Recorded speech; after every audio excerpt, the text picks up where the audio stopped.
నమస్తే sir. Hi. యూజువల్‌గా plastic surgery అంటే కంప్లీట్‌గా నేను ఇంకో పర్సన్‌లాగా మారిపోతానా? అంటే సినిమాల్లో మార్చేస్తూ ఉంటారు గదా! అది ఫ్యాక్టేనా నిజంగా? దేర్ ఇస్ ఇన్సిడెంట్స్ ఆఫ్ దీన్ని కంప్లీట్ ఫేస్ ట్రాన్స్‌ప్లాంట్స్ అంటాం. హ్మ్. అంటే ఇది ఫేస్ మారడం కోసం వాడట్లేదు ఇప్పుడు. కంప్లీట్‌గా బర్న్స్‌లో కానీ, ఏదైనా యాక్సిడెంట్ అయ్యి ఫేస్ డ్యామేజ్ అయినప్పుడు, హ్మ్. ఇప్పుడు ఎట్లయితే మనం బాడీలో లివర్, ఆర్గాన్స్ ఎట్లా ట్రాన్స్‌ప్లాంట్ చేస్తున్నామో, ఒక కెడావర్ అంటే మనకు లైవ్ డోనర్ నుంచి కంప్లీట్‌గా ఫేస్‌ని తీసుకొచ్చి ఫేస్ ట్రాన్స్‌ప్లాంట్స్ అయినాయి. I think more than 4 cases అయినాయి వరల్డ్‌లో ఇప్పటికి. ఓకే. సక్సెస్‌ఫుల్ కేసెస్ అవి. ఓహ్! కాకపోతే అందులో సక్సెస్ రేట్ అంటే కంప్లీట్‌గా కొంచెం ప్లాస్టిక్ ఫేస్‌లా ఉంటుంది. మీకు ఫేస్‌లో ఒక స్కిన్ ఎలోన్ కాదు. మజిల్స్ ఉండాలి. సో, ఆ మెనూవర్స్, మూవ్‌మెంట్స్ అనేది ఎగ్జాక్ట్‌గా రావు. హ్మ్. తర్వాత జెండర్ రీఅసైన్‌మెంట్‌లో స్పెషల్‌గా ఇప్పుడు men to women, male to female, male to female to male చేస్తే సర్జరీస్‌లు ఉంటాయి కదా! వాటిలో చాలా వరకు ఫెమినైజేషన్ సర్జరీస్ అంటాం. That's called facial feminisation surgery. అంటే మేల్ ఫేస్‌ని ఫెమినైన్‌గా మార్చడం. ఓకే. ఆ! సో, వాళ్ళకి ఎట్లుంటుంది, ఒక టిపికల్ మేల్ ఫేస్ తీసుకుంటే మీరు హ్మ్. కొన్ని స్ట్రాంగ్‌గా ఉంటాయి ఫీచర్స్. ఫోర్ హెడ్ స్ట్రాంగ్ ఉంటుంది. జా స్క్వేర్ ఉంటుంది. స్ట్రాంగ్ మసిల్స్ ఉంటాయి. మీరు ఫెమినైన్ ఫేస్ తీసుకునేసరికి ఫోర్ హెడ్ అంతా స్మూత్‌గా ఉంటుంది. ఐబ్రోస్ సాఫ్ట్‌గా ఉంటాయి. తర్వాత జా కూడా కోనికల్‌గా ఉంటుంది. హ్మ్. సో, ఇవన్నీ కూడా మనం బోన్ కరెక్షన్స్‌తోని అంటే మనం ఫెమినైజ్ చేసినప్పుడు సో చేయగలుగుతాం. So, certain amount of phase change అవుతుంది కానీ హ్మ్. కంప్లీట్‌గా ఫేస్ ట్రాన్స్‌ప్లాంట్ తీసి ఫేస్ చేయడం అనేది నార్మల్‌గా బ్యూటిఫికేషన్ కోసం ఎవరు చేయట్లేదు ఇప్పుడు. ఓకే. సో, మీకు మూవీస్‌లో చూపించేది కొంచెం ఎగ్జాజరేషన్ కానీ, మేకప్‌తో చేయగలుగుతారు. హ్మ్. బట్ సర్జికల్‌గా 100% అయితే ఇప్పుడు రైట్ నౌ అయితే పాసిబుల్ కాదు. ఓకే. అంటే ఇప్పుడు బాగా ట్రెండింగ్ ఏంటంటే ఏజింగ్‌ని రివర్స్ చేయడం. సరే బ్రయాన్ జాన్సన్ వాళ్ళంతా పక్కకు పెట్టేస్తే కొన్ని స్టడీస్, రీసెర్చెస్ కూడా ఇంకా దాని మీద పడ్డారు కంప్లీట్‌గా. అంటే 50 ఇయర్స్ ఏజింగ్ ఉన్న సెల్స్‌ని కూడా 20, 30కి తీసుకురావడానికి ట్రై చేస్తున్నారంట. మరి అది ఎంతవరకు పాసిబుల్? దాన్ని ఎట్లా డిఫైన్ చేస్తారు?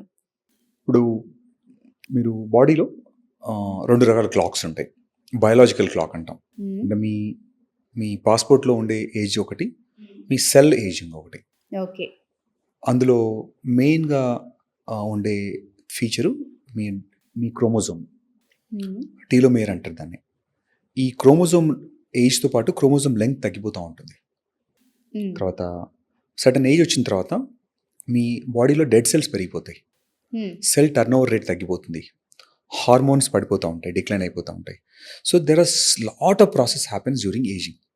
ఏజింగ్ ఈజ్ ఎ డిసీజ్ అంటాం. హ్మ్. అంటే మీరు ఏ డిసీజ్ లేకపోతే హ్మ్.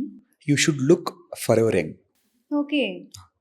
So, ageing is a part of the disease అది. హ్మ్. సో, మీ సెల్స్‌లో మెటబాలిజంతో సహా సెల్ నుంచి స్కిన్ వరకు హ్మ్. మీ లోపల ఉండే ప్రతి సెల్, బాడీలో ఉండే ప్రతి సెల్, స్కిన్ వరకు అన్ని సెల్స్ కూడా స్లో డౌన్ అయిపోతాయి. సో, ఇప్పుడొచ్చిన అప్రోచ్ హ్మ్. మనం స్కిన్ మీద క్రీమ్స్ రాసుకోవడము, హ్మ్. రెటినాల్స్ రాసుకోవడము, హ్మ్. అదంతా స్కిన్ పైన వరకే చేయగలుగుతాం. ఓకే. ఇప్పుడు మీరు చెప్పిన మోస్ట్ ఆఫ్ ద ప్రాబ్లమ్స్‌లో వాటిల్లో ఏంటంటే బ్రియాన్ జాన్సన్ కానీ మీరు తీసుకున్నట్లో సెల్యులర్ ఏజింగ్‌ని స్లో డౌన్ చేస్తున్నారు వాళ్ళు.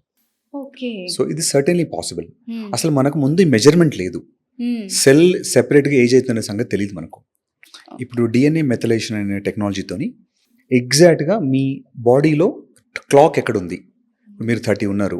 మీ clock can be more than your age. 40 ఉండొచ్చు. హుహు. 20 ఉండొచ్చు. Same time. So, okay. ఈ క్లాక్‌ని మళ్ళీ రివర్స్ చేయడానికి certain procedures, life style, food, habits, it's a collective effort. Hmm. ఒక టాబ్లెట్ వేసుకోగానే క్లాక్ వెనకెళ్ళదు. ఒక ట్రీట్మెంట్‌తో క్లాక్ వెనకెళ్ళదు. హ్మ్. మీ స్లీప్ నుంచి మీ లైఫ్ స్టైల్ మొత్తం కనుక మోడిఫై చేసుకొని మీరు if you look at Brian Johnson, hmm. వాడు ఒక ఎక్స్పెరిమెంటల్ యానిమల్ లాగా హ్మ్.